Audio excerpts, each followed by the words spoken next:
This podcast is brought to you by Craft Beer and Brewing Magazine for those that love to make and drink great beer. Learn more online or subscribe at beerandbrewing.com or find us on social media at Craft Beer Brew.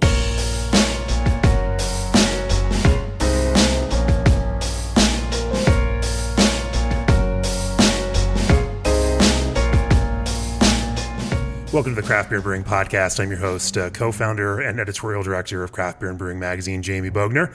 I'm out in Festus, Missouri this morning with Brandon and Denny of Main and Mill Brewing here in Festus. Welcome to the podcast, guys. Hey, Jamie. Happy to be here.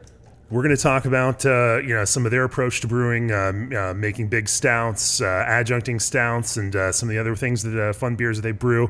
But before we get started, as the brewing industry's premier choice for glycol chilling, G&D Chillers has set the standard on quality, service, and dedication to their customers' craft. G&D is committed to cold, whether you operate a brew pub or large-scale production brewery.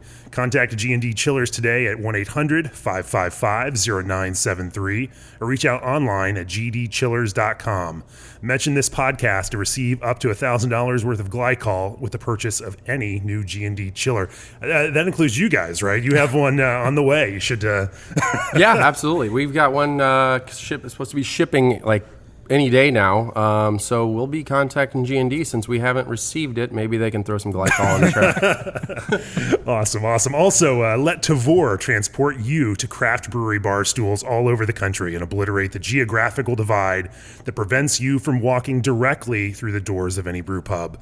Don't just read about life, drink it. Download the free Tavour app to get sought-after independent craft beer delivered right to your door. Use code BREWING for $10 in cold, hard beer money. If you enjoy the podcast, you enjoy listening to it, and you want to support what we do, go to beerandbrewing.com, click on the little subscribe button, and subscribe to the magazine. It's think of it like a Patreon where we actually send you a copy of the magazine, every 2 months. It's kind of a fun way to support what we do, and it's we have great perspectives, and in fact, in the very next issue coming up, you'll see an article in print, a breakout brewer story on Main and Mill, and so you don't want to miss that. Go to beerandbrewing.com, click on that subscribe button, and support us. So yeah, Denny, Brandon, welcome to the podcast. Super happy to be here. Yeah, we're pretty avid listeners, so this is pretty crazy. And now you're on the hot seat. Give me a little bit of that quick arc as to how you got into doing this. What got you into brewing, and then why you decided to start a brewery. How you ended up here in Festus on the corner of Main and Mill, which gave you clearly gave you the name for this brewery, and then why you've started brewing what you do. So I started brewing before college, really, just home brewing. Went into finance, loathed it. So I worked that in 3 years, and then started to volunteer at a local brewery just to see if it was something that I was interested in doing. Really wanted to have a brew pub, but I don't really take in huge risks, even though this was a gigantic risk where we're at in Festus. So went there, loved it. There was nothing that kind of slowed me down on the idea that this is what I wanted to get done, and started doing the business plan. Started doing this. We bought a building, my dad and I did, in 2011, I think. Just did a real quick 3-year renovation. Real quick. Yeah, real quick 3-year renovation of an 1880s building, just basically because we were both naive and thought that this would be a pretty simple deal. Turned out to be horrible, but the building turned out really nice. We've been really happy with it. The community's really proud of it. We're really proud of it. Put in a small 7-barrel brew house in a 385 square foot brewery area with our restaurant here, and have been churning out. I think we did our 300th brew just last week. So it was a battle to get open, and it's been real fun since. So that's where we're at. So 2011, you buy a building with this idea of launching a brewery. It's in that ensuing 3 years of even renovating this building, the beer world changed quite a bit. What that goal going in was community brew pub, typical brew pub model, food, and specific expectations of serving a local audience. How does that change, even in the 3 years before you actually opened your doors? Well, the main thing is when we did this, it was a community brew pub. The whole model was that we wanted to serve not only Festus, but Crystal City, which is basically Festus. It's the same basic city. Yeah. It's Twin Cities, the county in general. So we wanted to do that, and we knew we wanted to do a restaurant, or had to do a restaurant more, not wanted to, but had to make sure people came in and tried our beer, because this was AB country, big time here. We're south of the metropolitan area. So we ended up doing that. Got a lot of people on our lighter beer, which is called Clyde's Ale from my grandpa. Clyde's Ale? Clyde's. His name was Clyde, so it's Clyde's Ale. No Clydesdale. No Clydesdale. Okay, it's Clyde's Ale. So we had that as kind of... It's tricky. It's smart. A tribute to him. Haven't been sued for that one yet? No, not yet. Not yet. Maybe so, after this. Yeah. Now that people know about it more. But got a lot of people hooked on that. And then those people over this course of 3 years have gone from that beer to navigating everything we do, and are now pounding IPAs. So the community's changed with us. We still bring in people that haven't been here and are trying our light beer, and kind of opening up that mindset for craft beer. But yeah, everything started off as a community brew pub environment, trying to basically, have some place that people are proud of around here. I'm from Festus. I've grown up here. I didn't want to open a place anywhere else but here. And so it's just really worked out better than we could have ever hoped, and we just keep moving forward with trying to change with the times.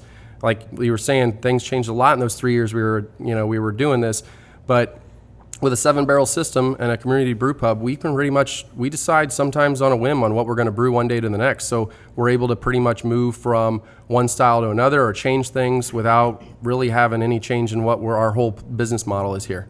Yeah, you mentioned that this is AB country, and that was very apparent to me driving south out of downtown St. Louis to get here this morning, right past that gigantic Anheuser-Busch brewery. There are positives and negatives, I think, in a state like Missouri, which is so dominated by the world's largest brewer.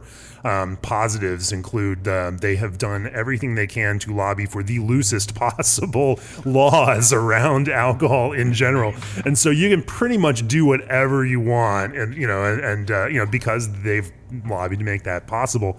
On the downside, there's a lot of brand loyalty, and it's hard to get people who have grown up drinking Anheuser-Busch beer to even change and try new things. How's your experience been operating a brewery in that kind of very, very large shadow? Well, overall, when InBev took over AB, it was a giant shift in the landscape. They went from a lot of people were AB only and would never even consider coming in here because they felt like they were going to, they're doing somebody a disservice that they weren't drinking AB products. But when InBev bought that, they laid off a ton of people, and that whole loyalty situation shifted. You've still got people that are, hauling out cases of Natty Light, but a lot of it's because they don't want to spend more than $12.99 for a 30-pack. Whereas they still will go out and drink something else. They don't feel the loyalty to AB anymore, and that's allowed the 70-plus breweries, I think, in St. Louis to open and really just flourish, because that brand loyalty disappeared not only just then, but then as it went forward, it just keeps going worse. There's nothing tying anybody to AB unless they work at AB currently, and and even the people that were working at AB, they don't drink that beer at all because they really felt like that they did a disservice to them and their family. And so I think it's changed everything here. The landscape is different, and craft beer is basically latching onto that and creating new brand loyalties. You're certainly more local now, right? I guess you're of the communities, and you're certainly well planted right here in the middle of your community, and building beer that's relevant and local, for your own audience. That's interesting. Tell me a little bit about how you decided what to brew. Obviously if you're a community brew pub, you're trying to brew a lot of different styles to satisfy a pretty wide audience. But then you've also kind of taken a more specific strain, an approach that seems to be driven by a kind of broader kind of St. Louis metro market as well.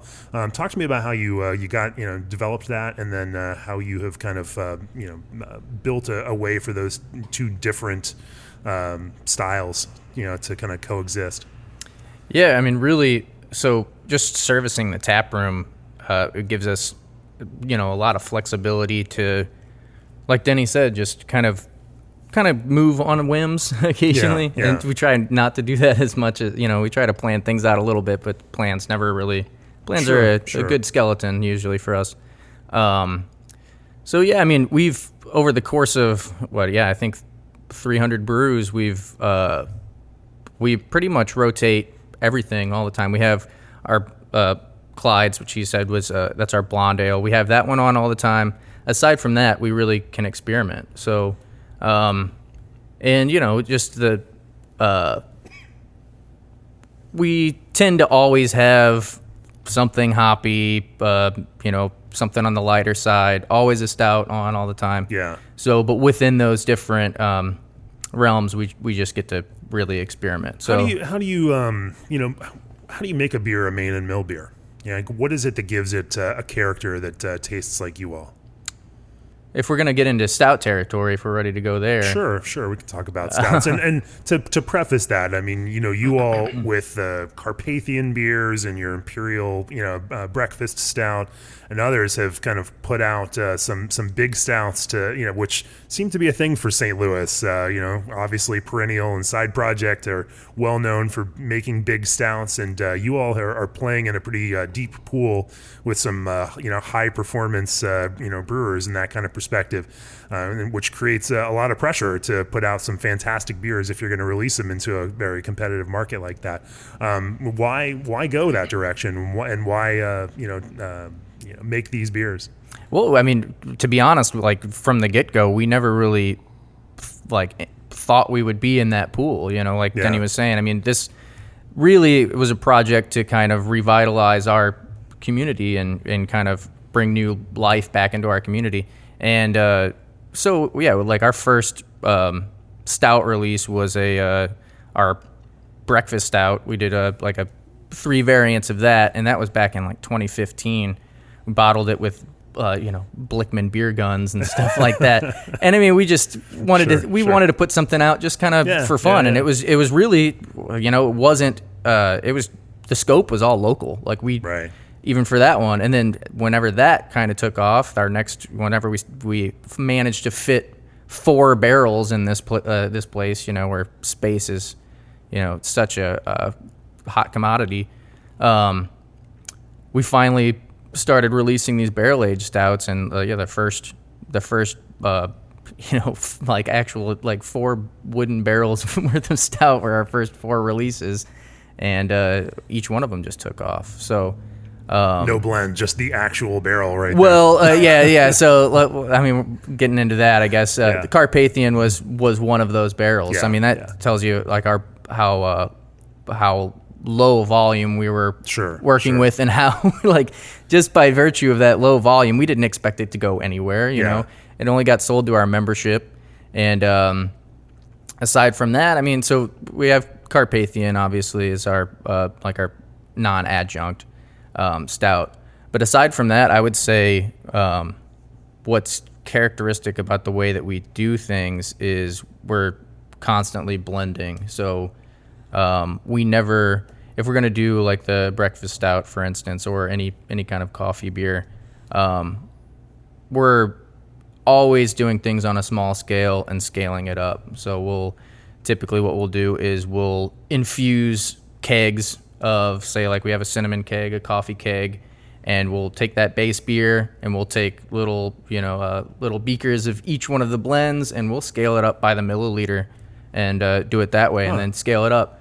So that way we're never actually throwing nibs or any of that stuff in the total volume of beer, and that's just been a game changer for us when we started doing that. For one, we're not I'm not having to try to fish out 40 pounds of nibs out of the bottom of a tank, and we can really just dial things in exactly as we want them. So let me I'm curious about that. What you're saying is that you are infusing ingredients outside of tanks, but then are you building a more concentrated then infusion and then blending that liquid that's been pulled from the tank now back into the main tank? Oh, okay. And dialing it in. So I mean, we'll have a keg that's either a half barrel or 1 barrel keg that's just way too much chocolate. Yeah. And typically with chocolate, we'll put all of it in, because way too much chocolate isn't really necessarily a thing for some of these. Sure. Some of the more cinnamon and coffee, we're dialing those in, and pretty specifically. Like we've got little like 1 mil droppers, and we're scaling it up from there. So.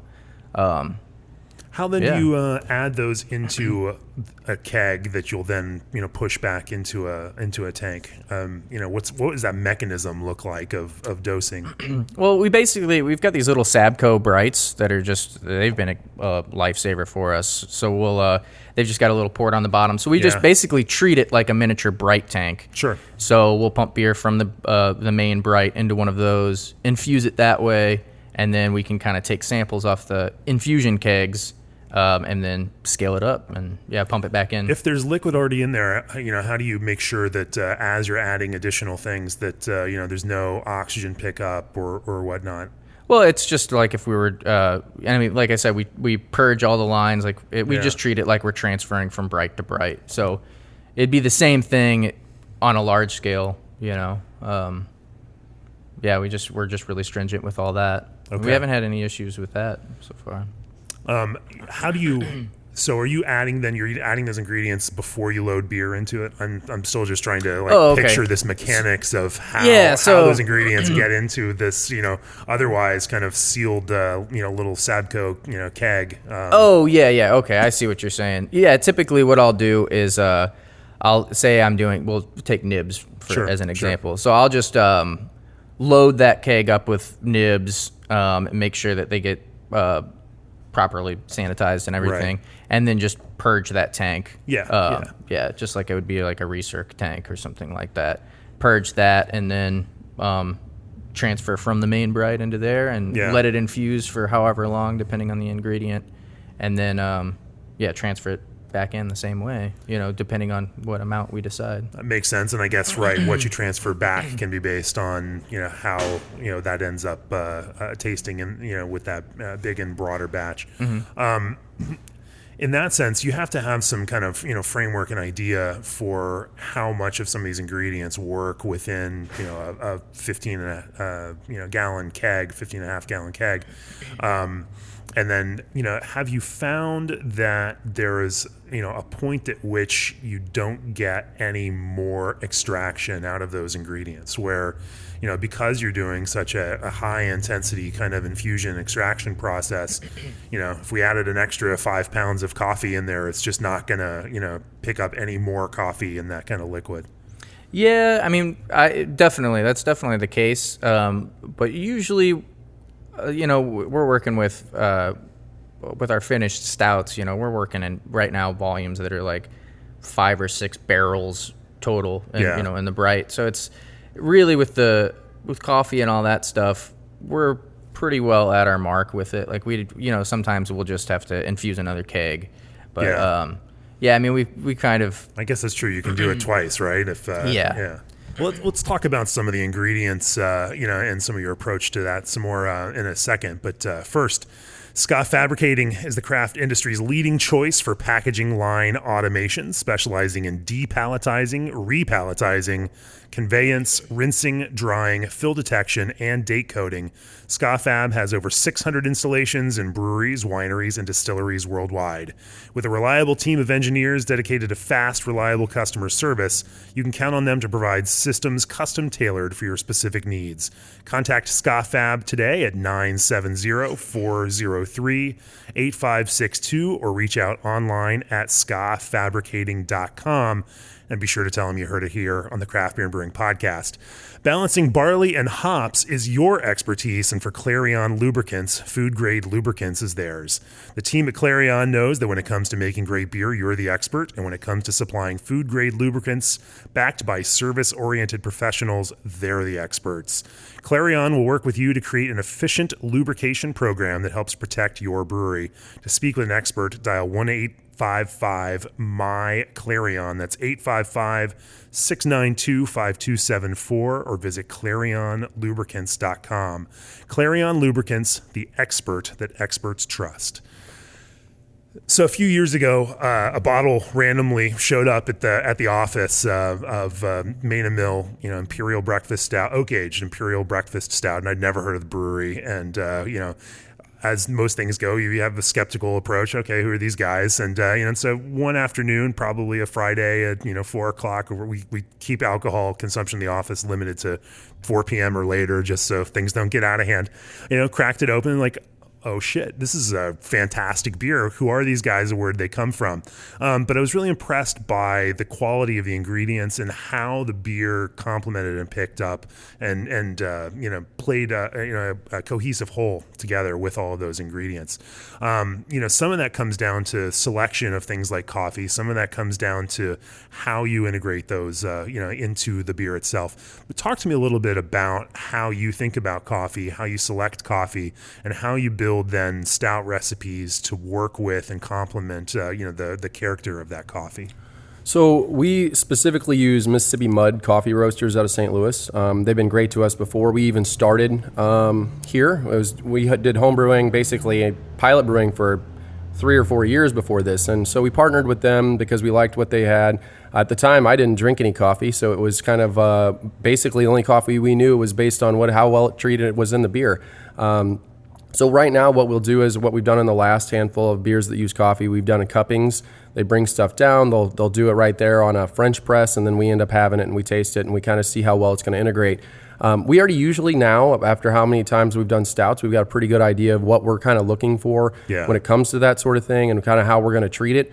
And as far as other ingredients, not just coffees, but we have a pretty good approach as to which kind of cocoa nibs we like, which ones are more earthy, which ones are a little bit more roasty, which ones offer a little bit more fudginess. And that's just based on the experience we've had, which is still pretty limited. I mean, we've only released maybe, I think, like 10 or 12, 15 beers, I think, that are big stouts.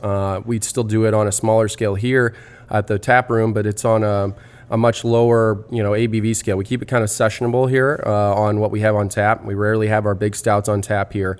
And even your big stouts are still in that kind of 10.5 range, not in that like 13 and 14, kind of monster range, right? Yeah, I mean, that's really kind of just the limitations of the system that we're brewing on right now. Okay. So yeah, we always end up, hitting a little bit lower than what our target is on some of that stuff as far as our system.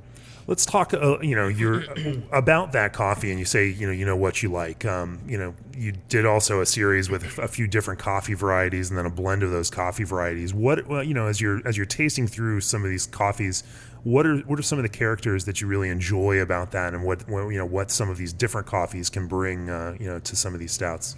Well, in the last one, we've never done a solo coffee series before, and that's what one thing Brandon and I like to do is kind of bring it down to a variable, and that variable is the only thing that changes. And so with this last one we did with our BA coffee series, it was the first one we've done.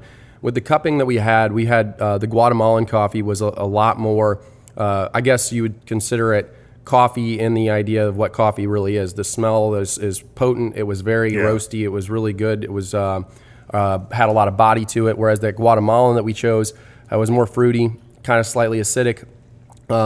It's so totally different. We wanted to go 2 different routes so people could kind of get an idea of here's this exact same stout with this more traditional roasty, full-bodied coffee, and here's one that's totally different with an entirely different terroir of coffee. And then when we also looked at it and when we blended them together, when we cupped them, that they actually worked out really well together. So it was one of those things that just worked out, that the idea of what we wanted to accomplish with both of them separate also worked together, and that's what we wanted to make sure happened. And it was a fun first year of doing that, and we plan on doing it again, but with entirely different beans. With the idea of now we're getting, I think every year we do this, we're going to get a little bit better sense of what each area and country provides, especially even just down to who's actually providing it out of what area of, say, Ethiopia. So we're going to be moving more into that as we go, especially with the new location. We'll have a smaller pilot scale that's going to allow us to play with these type of things even more on a little bit more efficient basis. Is there any kind of guide to the roast and the way that your coffee provider is roasting these that you find produces more better extraction or better expression of the flavors that you're looking for? Well, yeah, they've been doing, just giving us test roasts for, the entire time we've been open. So we've really got to play with different roasts, different, sourcing, like varietals of coffee and stuff. Right. typically, I mean, it's hard for us to stray away. Personally, I think we like the darker roast stuff the best. Okay. It always seems that the espresso that we get from these guys, it never comes off astringent. Even if you use like way too much, it never comes off as astringent. It's more like chocolatey. Okay. And then I tend to think that the lighter roasts might be where people get, and then obviously with age too, you get more of the green pepper and all of that. So we try to stay darker with any of that stuff. And then really, I mean, if you're talking about the base beer too, anytime we're doing coffee, we dial it back as on roasted malt. So, I mean, we'll have a little bit of chocolate malt in there, but mostly we want a really nice caramel backbone because we know we're going to get that bitterness and that roastiness from the coffee. So we're just going to kind of make space for that in the base beer. Sure. Do you have a math for that, or do you just kind of, make some, mental considerations for how to dial that back? I mean, is there, I've always been curious about that. Do you, as a brewer, do you calculate the potential, IBU contribution of, that roast in the coffee and how that might impact, or is it just kind of a feel deal? It's definitely a feel right now. Just with our system, it's this system right here, especially with these big stouts. It never really. I mean, it's always hard for us to get consistency with them, and blending, helps rectify that too, just because we have a lot of stouts to blend together and stuff. But yeah, I mean, that's one thing that we're... Yeah, what kind of percentage impact would that have? Say, you're envisioning this stout to, have this coffee and this additional, strong roast character. How much, percentage-wise would you pull back on, on some of the, heavier, darker roasted malts? I mean, I'll drop them entirely. Really? Typically, Okay. I'll, with our typical base stout recipe, we'll have a little, like maybe... we'll probably, I think we're looking at like maybe between pale chocolate and chocolate, 12 to 15% maybe. And then roasted barley might be at like 5 or less. I'll drop the roasted barley. I'll drop the regular chocolate and just do the crisp pale chocolate, which is an amazing tasting malt. Yeah. And just drop that back a little bit. We love DRC. Simpson's DRC is incredible. But yeah, and then for coffee too, we'll use a lot of honey malt in our stout too. So I mean, we'll just kind of get a full spectrum of caramel flavor and really get like a solid caramel backbone. So that caramel piece is something that, I guess a lot of folks don't really talk about or consider that much as being such a significant component. But as we've kind of gone through the last 2 weeks, I've been stouted out as we work on the next issue of Craft Beer Brewing Magazine, which is our annual stout issue. And I've drunk over 200 different stouts, I think, in the last 2 weeks. But, that really struck me through that. Like there are, that kind of caramel toffee, even kind of peanut brittle, note is much more pervasive in these than I think a lot of, folks typically want to kind of give it sensory credit for. But that's interesting that, you build with that in mind in order to kind of counteract and balance against some of that roast.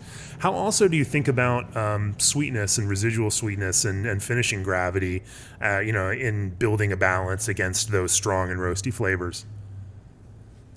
Oh, I mean, yeah, of course, quite a bit. So one thing that we did that was just it was probably like the craziest experiment we've ever done. We had our base barrel aged beer for I don't even remember which release this was, which after it was in the barrel and everything, it had a lower finishing gravity than we would have liked. So we ended up. Like I said, we're always blending stuff. So we brewed a beer specifically for blending that was just this ridiculously thick milk stout. So it's super sweet, had a lot of body to it. And we just, to be honest, we have kegs of that downstairs. How much lactose in that one? Oh, I honestly can't remember. It's been about a year now, but okay. So, and in that, I mean, was just a really stressful watching that thing finish out and just hoping.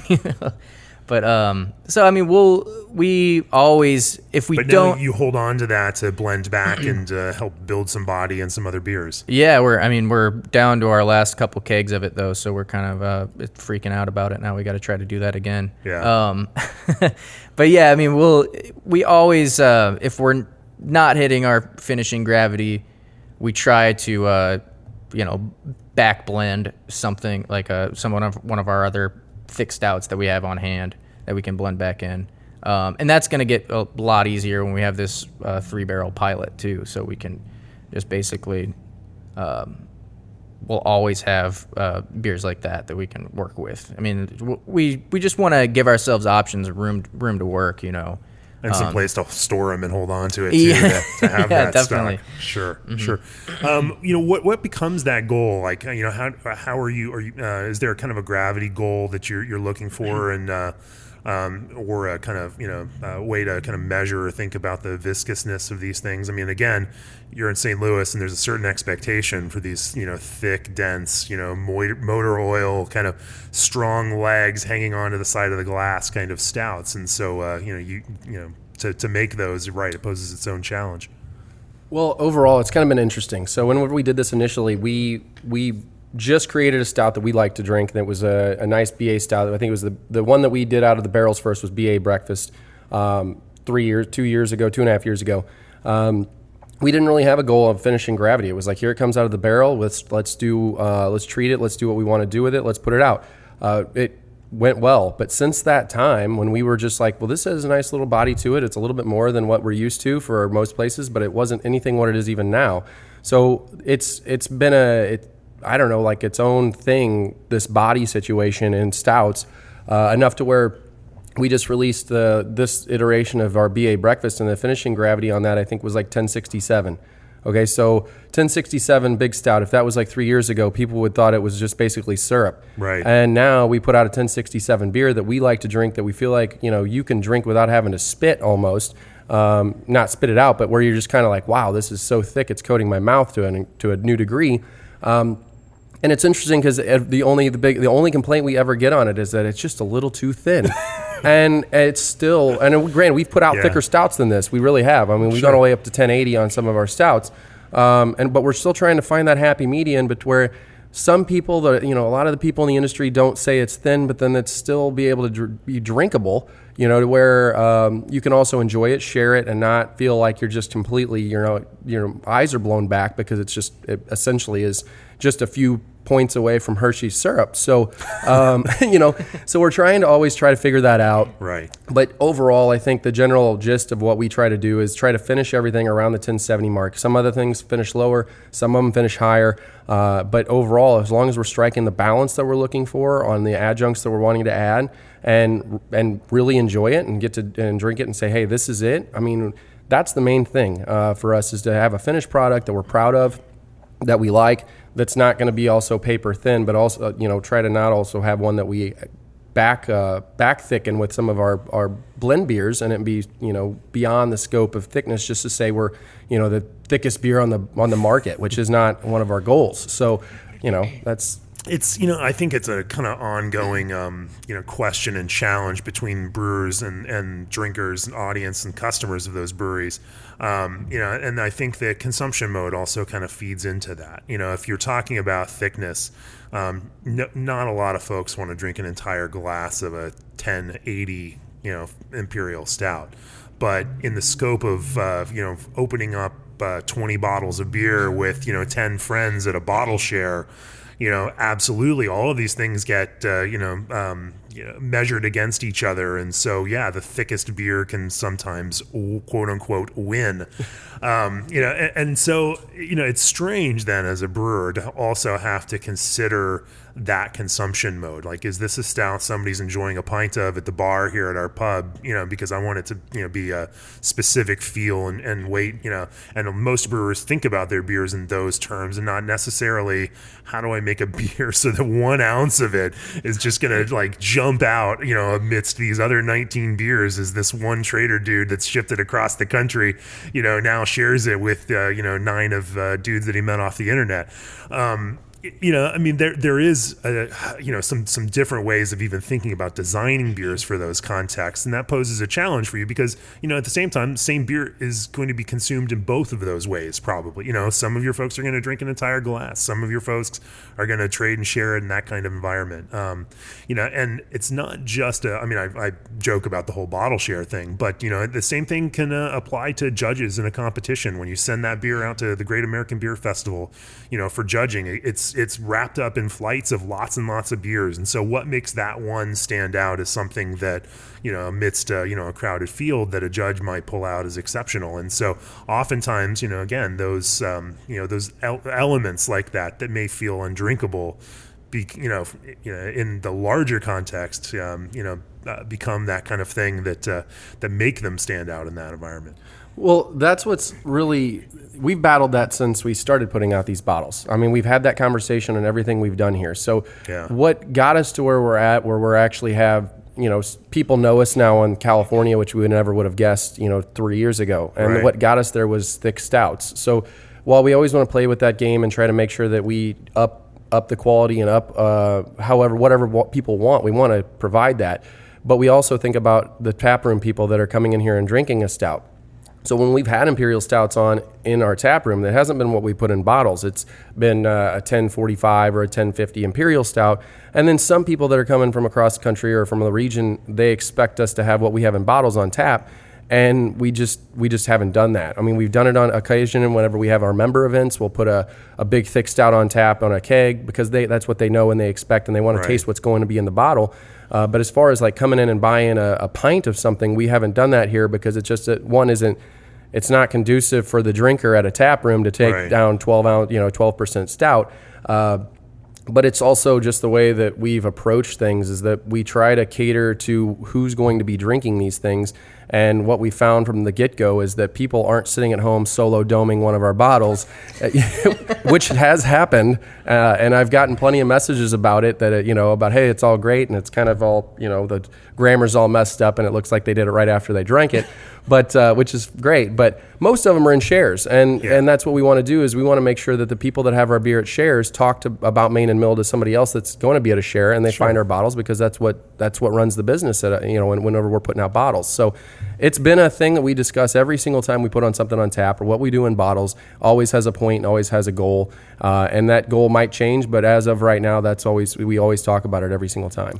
I think that's that's an interesting piece, and I want to get eventually back to talking about some of your boil process and mash and how you deal that on a small system. But you mentioned that these stouts and these bottle stouts are kind of key to the business.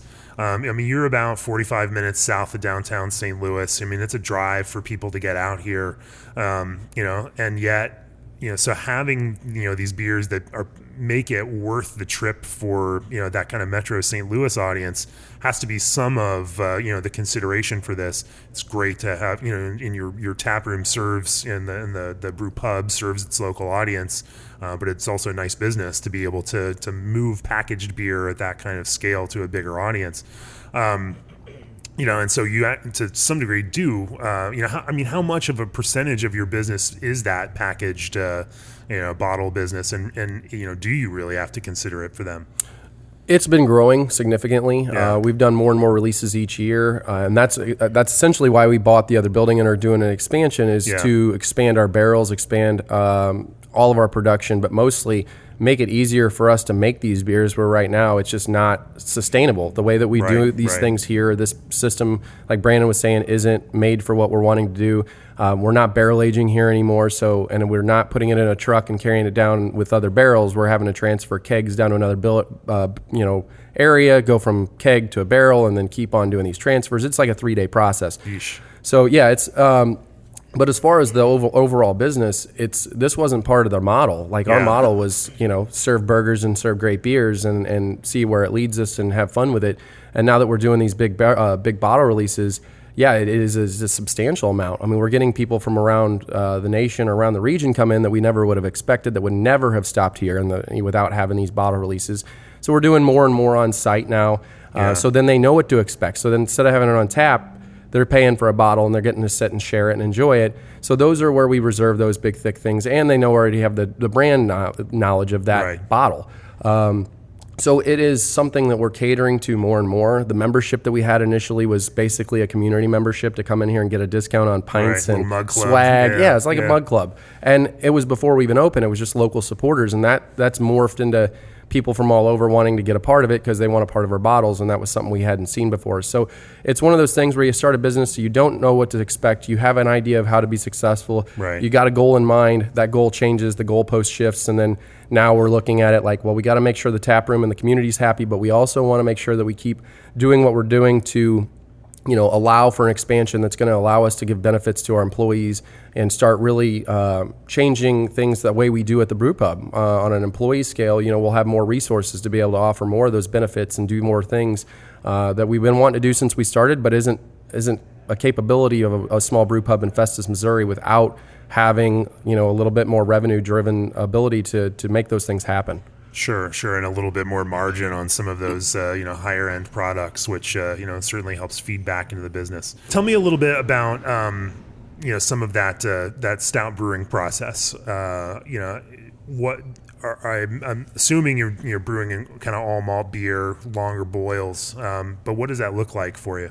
So I think even from the first imperial stout we did, I think we brewed one that was a single mash, and that was like for tap, and then we quickly realized that we needed to do parti-gyle for all these. So each one we do 2 mashes, like fill the mash tun twice, make our first runnings and second runnings cuts, and then depending on how finicky the brew system is being that day. And then, I mean, it's not. I don't mean to say that it's finicky. We just our efficiency kind of tanks sometimes with these. But as can be expected when you're brewing big stouts, sure. So yeah, we make our cuts, and so all the first runnings from both mashes go into the kettle. The other ones go into one of our open fermenters, and that'll be a second runnings brew, which usually ends up around anywhere from, depending on what we're doing, 5 to 7% around there, just from second runnings, and that's basically all sparge at that point. Which is a different challenge too, because we got occasionally some astringency to battle with on those. Yeah. But so for our big stouts, it's all first runnings, and then we just boil the hell out of it. 2 mashes, first runnings of both. You start boiling the first one, and then So sometimes since we're doing 2 mashes and just how involved that process is, the first runnings from the first mash will boil for hours and hours while we're running off the second beer, mashing in the the second mash, and then waiting for that to mash and running off. That first runnings, provided it's not boiling over like crazy. Right. We usually have that boiling the whole the whole time, and then boiling hours on top of that whenever the full volume's in the tank. Yeah. So that's essentially the process. What's a full boil schedule look like? Are we talking about 8 hours? I would. Well, I mean, it really depends on the runoff and everything. Too. So I mean, it's something it's never really 100% consistent. Just because it complicates the brew day to have 2 mashes like that. But I mean, I would say, I don't know. I mean, I guess the first runoff you're gonna boil for the entirety of that first mash. So that's that's probably like 3 hours or so before you get the thing full again, 3 or 4 hours, and then another maybe 3 hours on top of that. 3 or 4. Sounds like a fun brew day. Yeah. Oh yeah. Well, yeah. Well, we never have a goal. Like the one thing about these stouts is we don't have an actual. We have a goal, but it doesn't have to be consistent to last year's because our versions are changing of every beer we do from year to year. So even though we have, we do a recipe, it changes maybe small from one year to the next because we've made a little bit of changes, or we have a different end goal in mind. We'll not necessarily, have to boil down to exact, OG on this. So whenever it's, boils for 7 hours or whatever, and we take a gravity reading and it's around where we're kind of hoping for it, we're good with that, as opposed to saying, hey, we're really wanting to get a 1.150 starting gravity on this, and we're 1.142 or 1.670 or whatever. We just run with it. I mean, that's we've always said that's the convenience of a brew pub, is that consistency from beer to beer outside of our Clydesdale is more, just trying to perfect things. And that's kind of the same thing with the stouts. We make adjustments on the fly and run with it. I like this idea of maximizing, your efficiency as a small brew pub and getting 2 beers out of some of these big, I think because you have a small system, you can kind of make that happen and it makes sense. Having a 7-barrel small beer or slightly less, depending on what you're getting, works within this kind of context. A larger production brewery brewing on a 15 or 20 barrel system may not be able to sell that much, 2 batches worth of a small stout like that. But for you all, given that the length of that brew day, it makes sense to get more than 1 beer out of that kind of thing. But you mentioned the astringency issue. How do you, with those small stouts that come out of this kind of parti-gyle process, how do you then, make sure that those are, meeting the expectation for, what you want in a stout? Well, typically with the stouts, sometimes we'll have an astringency issue. It's more like, say, if we don't do these very often, but like barley wines or any other imperial beer like that, where we'll do the same process. Any lighter beers will definitely get an astringency. But with some stouts, we've noticed that they tend to dry out a little bit more, and when you're working with the roasted malt like that, and it's basically, majority of it's sparge water. You sometimes do get some astringency. An extra malt tannin basically like a tannic character. But even that said, we could still probably run a third beer off some of these mashes. Like I think the last one I did, the last runnings were still in like the 1040s. Which is incredible. If we had tank space, I totally would. It would probably be super astringent, but those tend to be adjunct beers, depending on. If they're going to be. That's kind of where I expected you to go on this. Sure. So whenever I'm talking astringency from those, it's nothing like that. A little vanilla can't smooth out, or chocolate. Yeah. Which is usually the direction that we would be going with those beers anyway. We something that's just for in the tap room. We rarely have like a non-adjunct base stout on. It's just we try to keep it a little bit more exciting than that for some of our. Not to say that I wouldn't like to drink those, but you got to look out for the people coming in to have a pint. So no, it makes sense. That there's a romance to flavor that I think sells a lot of craft beer. And, one of the things, consumers enjoy about that are those touchstone flavors that they're familiar with. And, certainly the idea of getting, coffee and cinnamon and maple syrup or whatever else, in a beer like that kind of makes it feel comfortable and gives them, it just sounds delicious. And it also kind of makes something jump off of a menu because, you're mentioning flavors that people are familiar with and that they understand what those taste like, and it helps them build a mental connection with it, especially if they're not a hardcore craft beer person. Imagine telling somebody that this is a Russian imperial stout and like they have no idea what that means. It's like, it's big and bold and bitter. Well, that sounds terrible. Yeah. Like just objectively speaking, like we know what that means and we know how rich and delicious that might be, but if you're not a craft beer person, like you see some of these descriptions like that, just like have you read this? It sounds gross, but then you start talking about this even in small amounts in a small stout like that, the rich cinnamon and chocolate, those sound great, and they go a long way. Yeah. It's the classic thing that you talk about a lot on the podcast. That's just the style. Styles are basically a branding, like ESB. We've had several ESBs on here. You'll never get them to sell. If it has bitter in the name. There's people aren't ready for that here, Nobody will drink an ESB here. So you name them something else, right? We did that did the exact same beer that we loved, the ESB. Loved it. It turned out great. It was one of our early beers. When we did it again, we just named it English Pale, and it sold 3 times faster. Yeah. It's the same exact beer. And then we named it after our Rocket Club here won like the World Championships of Rockets for the high school division or something.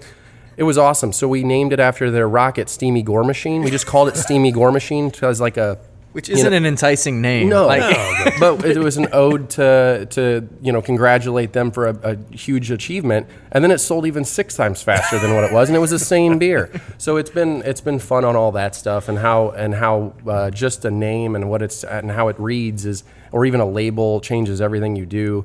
And what we were talking about just a second ago is like the session stouts, like.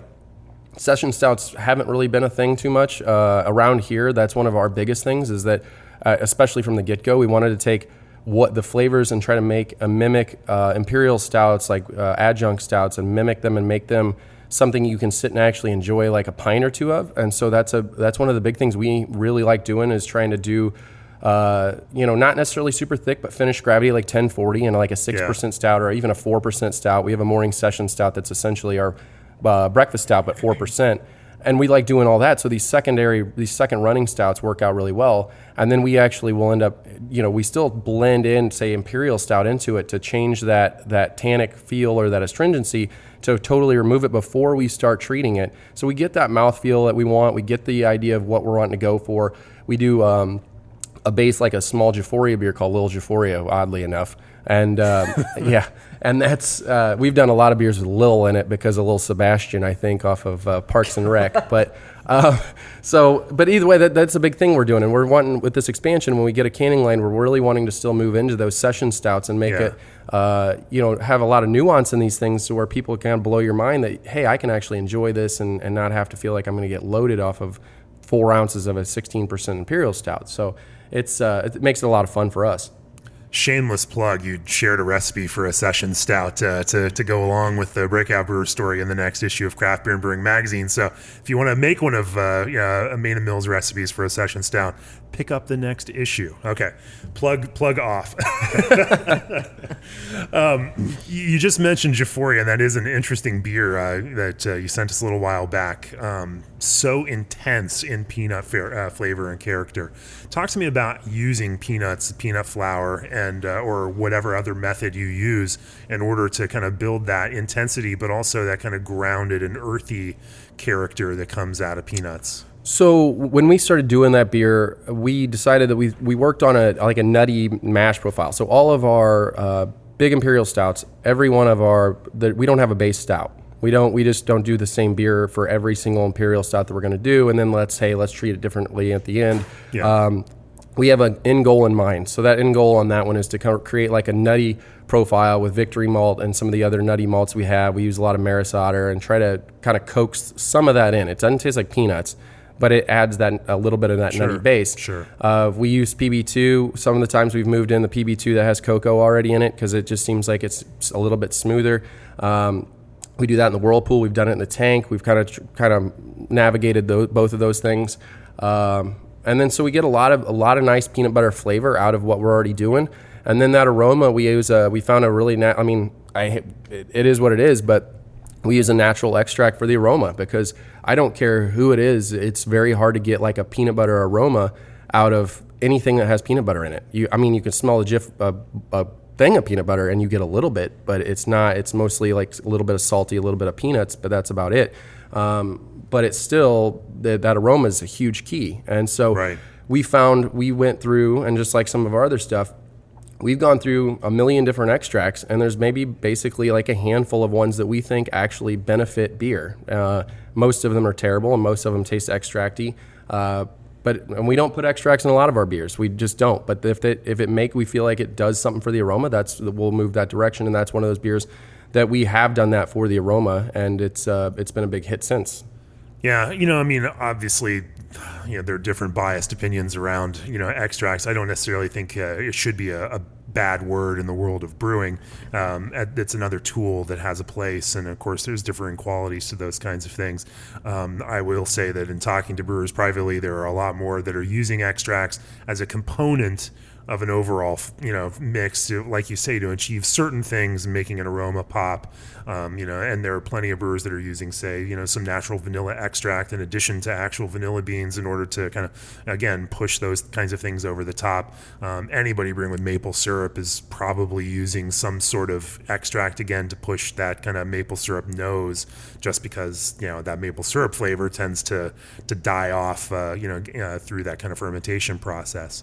And so used well, used deftly, they're not bad things. No one should be ashamed of those kinds of things. But it is strange that you almost feel like you have to apologize. Yeah, it's like, it's a contentious thing. And we actually even talked about it beforehand, like, should we Right. but at the same time, it's very few of them that we found of things that really do push that and don't. If you can taste that it's an extract, it's not something we would ever even consider putting in small amounts in our beer. Yeah. I mean, I guess you could say that the peanut butter, anybody that smells peanut butter and then smells that would know that we probably have an extract in there to boost the nose. That, I guess, technically would be extracty, but it's what pushes some of the aroma that we were looking for initially. We didn't expect that beer to just totally blow up like it did, but we made it to where we enjoyed it, and that was what made us think it was more enjoyable. And so that's what we do with a lot of beers on tap or anything else. However, we got to do it. If we got to buy more fruit, we buy more fruit. But if there's something out there that pushes an envelope that we couldn't get otherwise just naturally, if we want to find something that's fantastic, we want to use as many paintbrushes as we can to create the picture that we're looking for. Yeah. Are you willing to talk about what it is that you use in there, or is that still a trade secret? I think it's the uncomfortable it's moment. the uncomfortable moment because and either is fine. I just feel like I have to ask. Well, we've gone through so many things. Sure. No, to and that's a through process of learning that you all have gone through. Sure. Yeah, and so I don't really want to say yes, let's go ahead and throw it all out there, like throw out a recipe and do all that, because it's one of our biggest brands now, and that's not something we expected. Fair enough.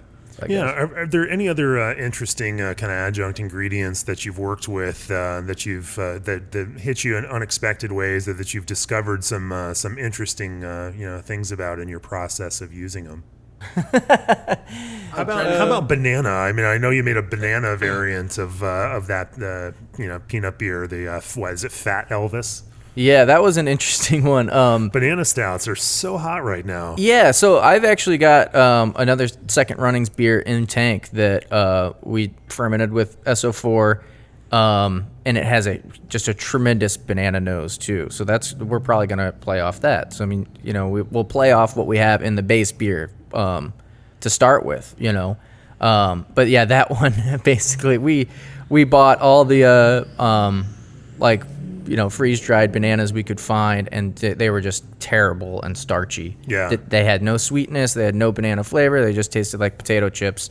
So we went to the store pretty much every day for a week or so, buying out all of the day-old kind of like brown bananas. Sure. Definitely the best flavor in those. Yeah, and so I mean, we were working with a beer that already has that little, like, almost like a banana candy yeast ester to it, or phenolic to it, and it I basically pasteurized all these bananas and blended them up with an immersion blender just over the course of a week and dumped them in tank and just tried to get as much as we could out of that. And so I mean, it's working with whatever ingredients we can source, which for a small brew pub, I mean, it's kind of difficult to source some of these things. I mean, now we're figuring out where to get some of these things, but usually it's running down to the store and seeing what we can work with. Pasteurizing day-old banana puree sounds like a huge pain in the ass. I mean, how do you even do that? I just basically pureed them in boiling water. Okay. And then let that cool for a little bit, dumped it in, and just over the course of about a week. And I have to say, I'm not going to do that again. We've figured out how to, we figured out just from doing some of these collaborations how other people are using ingredients too, and they've definitely given us some pointers on, especially that one, which we haven't had a chance yet to revisit the whole banana issue, but we'll see how that goes. There's probably, I guess, a little cook element to it too. Then, if you're, if you're putting that banana heat, and I imagine that that fruit under that kind of heat actually probably has a little caramelization effect, and definitely it's probably a little positive. Yeah, I mean, it basically was like it tasted like banana pudding whenever I dumped it in, so it was definitely a positive flavor to work with. That sounds delicious. So what's next on the radar for Main and Mill? You mentioned you've got a new facility, another building with a 3-barrel system, and then you started talking about canning. Are there more production plans in the works for Main and Mill? Yeah, so we have a building that's a lot bigger than what we were really needing probably, but it worked out really well for us. It's only a few doors down, right? Or yeah, it's less than 2 blocks. Yeah. So, and it's on the same side of our main street. It bookends our main street actually with this building. Which has worked out great. We've put a lot of inroads into helping Main Street, rejuvenate and move it forward. We're here on Main Street, and you can hear the fire trucks 3-4 times a day, every day. It's but no. So we moved. We're getting a 20-barrel system down there with a 3-barrel attached pilot. With the idea that, and the only reason we got a 20-barrel honestly was to our half batches. If we did 10-barrel batches. Is that the size we're looking for half batches? We ended up getting 2 kettles so we could do our parti-gyle still down there, keep it in a much shorter brew day where we can run off one, run off the other, boil them simultaneously, knock them out one after another. So everything we're doing down there is on the idea of efficiency, making things easier, doing a lot of barrels. We're going to have a tap room down there that'll be more of a kind of an industrial feel, as like here is more of a family environment. So we're kind of trying to branch off and almost do, what you see more in metropolitan areas and allow us to do what we like to do on an easier scale. We'll have a little lab, but and we'll have a canning line. So we're going to be doing session stouts, like we were talking about, some IPAs, fruit beers, all that, canning them, doing probably releases at least once a month of, a handful of like 3 or 4 cans, probably a non-BA bottle and a BA bottle, depending on what our membership goes through and what we're doing with that. But that's kind of the plan, and then try to attract people from around the region and around St. Louis for one day a month instead of trying to do a new can every week. So, but the base goal is we're going to still have fun with it. I mean, that's an interesting idea that, and it's something that we do see breweries that are a little out of that kind of main urban area do more often, making sure that you're focusing your releases so that it's worth the drive for somebody that's coming out like that, piling a few different can releases or bottle releases on top of each other so that it's like, okay, we know that person's going to make this trip one time. They're not going to make it every week, but they will make that trip, once a month. And I think it's almost the treehouse, model to that extent. When as I was talking to some of those guys last year while up there, they mentioned how we're going to have enough business to support this larger brewery. But as they looked at it, if people could come and get a couple of cases of beer all at once, they'd come once a month, and that, in turn, widened the radius of their potential audience from that kind of 1 hour radius around the brewery to about, a 3-hour radius, which then put them into a humongous, much larger market. And that's an interesting idea that, again, building a product strategy that kind of creates a more destination feel for you. And that's a big part of our goal here. I mean, here we always just said, hey, the people from Festus and Jefferson County are going to make this place fly, and that's what we're going to do. And now with down there, that's not the case at all. I mean, we'll have a bunch of people from this area come in and buy cases or cans or a bottle here and there, but that's not why we're doing that. It's mostly to make our lives a little easier, but then we also want to cater to the people that have been coming here regionally, and to do that, we just feel like once a month is good. So we're getting a bigger cooler than we probably would need for the lack of distribution that we're probably going to be doing, so we can store cold things for a couple of weeks and make sure they're just as fresh as possible whenever we do sell them. So we've factored all of that in with the idea that this is how we're going to move forward with the beers that we're wanting to create at the new location. Yeah. Well, cool. I can't wait to see what you guys come up with. Brandon Bischoff, Denny Foster, Main and Mill Brewing Company. Thanks for joining me on the podcast. That was great. Thanks a bunch. Thank you. If people want to learn more about Main and Mill, where do they find you all? Main and Mill Brew on Facebook. You can get us on Instagram at Main and Mill Brew as well, and on Twitter. So, and then we actually, with the new place, we have it branded as Main and Mill Barrel Works. So you can find that on all of those things as well. And yeah. Cool. Before we get out of here, I want to say thank you to our sponsors, G&D Chillers, Tavor, Scott Fabricating, and of course Clarion Lubricants. As I said at the top of the podcast, if you like what we're doing, go to the beerandbrewing.com website, click on that little subscribe button, become a magazine subscriber, and get to read stories about Main and Mill and that session stout recipe that's going to be in the next issue. Cool. We'll be back next week with a new episode. Cheers, guys.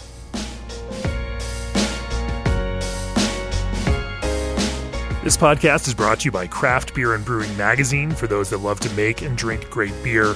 Learn more online or subscribe at beerandbrewing.com or find us on social media at Craft Beer Brew.